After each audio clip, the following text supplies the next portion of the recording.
যেহেতু তারা ওই সময়টাতে সংখ্যায় কম থাকে।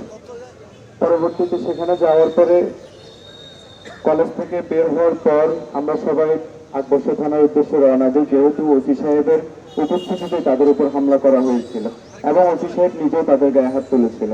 তো আমরা মিছিল নিয়ে ওসি সাহেবের পদত্যাগের দাবিতে আমরা আকবর্ষ থানার উদ্দেশ্যে রওনা হই। সবাই থানার ভিতরে যখন ঢুকে পড়ে, আমরা কয়েকজন থানার বাইরে ছিলাম, যাতে যখন আমরা শুনতে পাই যে ছাত্র দলের ওরা এখানে মিছিল নিয়ে আসতেছে, আমরা ওখানে ছিলাম। যদি ওরা কোনো এখানে যদি কারো উপর হামলা করে থাকে তাহলে আমরা সেগুলোর স্পষ্ট ভিডিও ধারণ করার জন্য আমরা অ্যালার্ট ছিলাম। একটা দোকান আমি নাস্তা করার জন্য দাঁড়াইছিলাম, আমি নাস্তা করব, এমন টাইমে ওরা মিছিলটা থেকে 8-10 জনের মতো মেপি ওরা এসে আমাকে টার্গেট করে বলতেছে, এই ওরে ধর ওরে ধর। যখন এই কথাটি বললো, আমি আমার আত্মরক্ষার্থে আমি দৌড়ানো শুরু করি।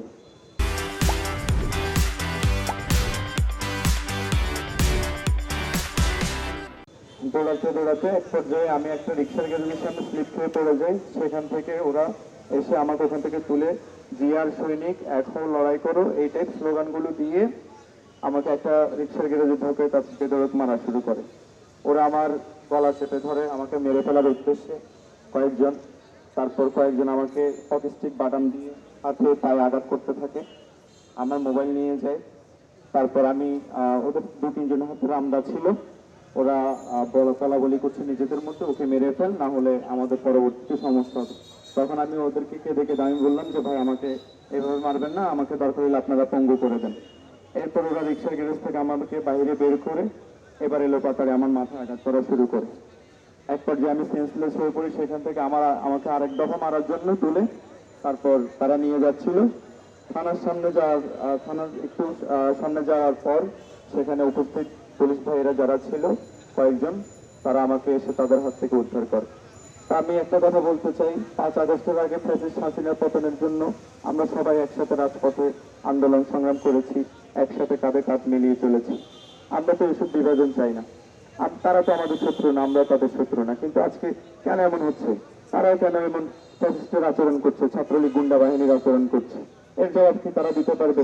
আমি হামলার শিকার হয়েছি, তাদের একজন কোনো নেতা কর্মী আমার খবরও নিল না, বরঞ্চ ফেসবুকে তারা আরো বলাবলি করছে আমি নাকি চাঁদাবাজি করতে গিয়ে সেখানে নাকি আমার উপর হামলা করা হয়েছে। এমনকি কোনো রেকর্ড আপনারা কি দিতে পারবেন? কেউ কি দিতে পারবে? তাহলে এভাবে হামলার পর আরো যে কথাগুলো তারা বলছে, তারা ছাত্রলীগের চাইতেও এখন আরো ভয়ঙ্কর ভয়ঙ্কর কথা বলছে যে এদেরকে এভাবে সুযোগ দেওয়া যাবে না, এদেরকে মাইনাস করতে হবে। তা আমি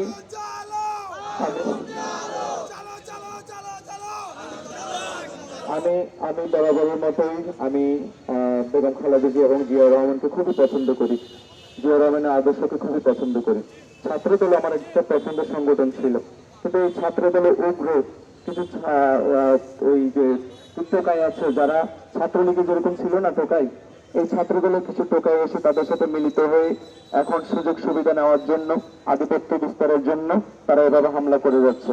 আমি ছাত্রদলের প্রতি এবং বিএনপির প্রতি আহ্বান জানাবো, তারা যেন তাদের দলের এই গুন্ডাগুলোকে তারা সাহায্য করে, তাদের বিরুদ্ধে ব্যবস্থা নেয় এবং যারা যারা আমার উপর হামলার পেছনে জড়িত ছিল তাদের দৃষ্টান্তমূলক শাস্তি দাবি করছি আমি।